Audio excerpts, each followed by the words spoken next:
Kalau anakmu disuruh baris berbaris di lapangan, emangnya itu bisa selamatin nyawa? Halo semuanya, dengan Dr. Erta, spesialis jantung dan pembuluh darah dari Klinik Kera.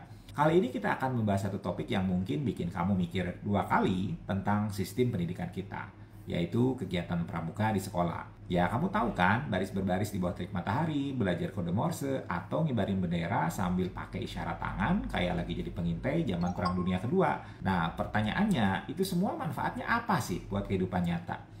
Kadang saya juga mikir, di tengah dunia yang makin digital dan serba cepat, kok masih ada ya kurikulum yang seperti nggak evolve dari zaman kolonial. Tapi jangan salah paham dulu ya, saya nggak anti pramuka, tapi sebagai dokter saya juga mikir, kenapa nggak ganti aja ya sebagian waktu itu buat ngajarin hal-hal yang bisa langsung dipakai untuk menyelamatkan nyawa. Kayak misalnya, bagaimana cara melakukan resusitasi jantung paru yang benar? Atau, kenapa penting banget mengenali tanda-tanda serangan jantung di rumah? Percaya deh, itu jauh lebih bermanfaat dibanding hafal kode Morse yang paling banter dipakai buat main tebak-tebakan di acara kemah.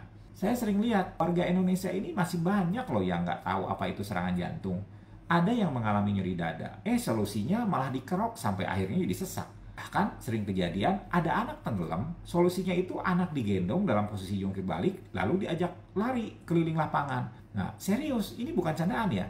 Ada yang bilang itu biar airnya keluar dari saluran nafasnya. Padahal, kalau saluran nafas seseorang itu terhalang air, kemudian mengalami henti jantung, waktu emas buat menyelamatkan nyawanya itu cuma sekitar 4-6 menit. Kalau lebih dari itu, risiko kerusakan otak permanen sampai kematian ya makin tinggi. Dan dalam waktu sesingkat itu, yang paling bisa diandalkan itu adalah orang yang ada di sekitarnya. Bisa anak, istri, suami, tetangga. Makanya, coba bayangin kalau sejak SMP atau SMA, anak-anak kita itu diajari cara mengenali serangan jantung, tahu cara RJP, tahu kapan harus telepon ambulan, dan tahu posisi tubuh seperti apa sih yang aman buat korban.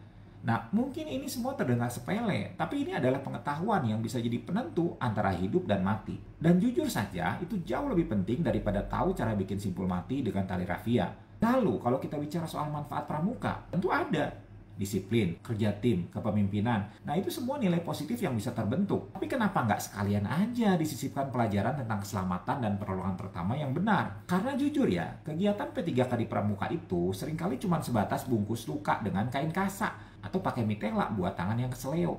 Padahal dalam dunia nyata, pengetahuan seperti itu harus lebih aplikatif. Misalnya, tahu cara menghadapi orang kejang, tahu tandanya stroke, tahu kapan harus bawa ke IGD dan bukan malah dikerokin. Lucunya lagi, di zaman modern ini kita lebih sering ajari anak pakai teknologi tinggi, tapi lupa ajari mereka tentang skill bertahan hidup yang paling dasar. Coba tanya ke anak SMA sekarang.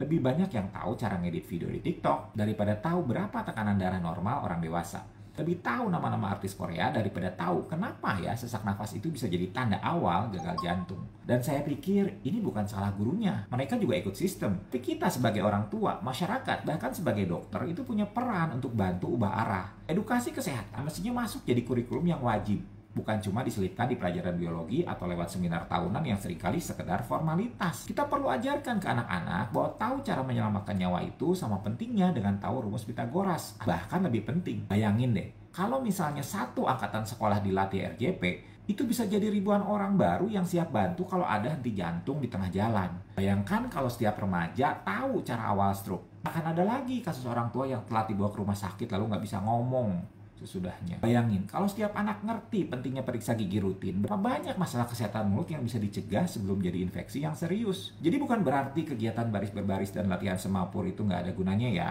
Tapi dunia ini sudah berubah dan kita butuh sistem edukasi yang juga berubah. Ajari anak kita bukan cuma cara memberi hormat, tapi juga cara memberi bantuan pertama saat nyawa orang lain dipertaruhkan. Karena pada akhirnya kita ingin anak-anak kita itu bukan cuma jadi warga negara yang disiplin, tapi juga warga negara yang peduli, yang siap, yang tahu bagaimana bertindak di saat krisis. Nah, itulah esensi dari pendidikan yang relevan. Dan kalau kamu setuju, yuk share video ini. Siapa tahu bisa jadi langkah kecil untuk buat perubahan besar di masa depan.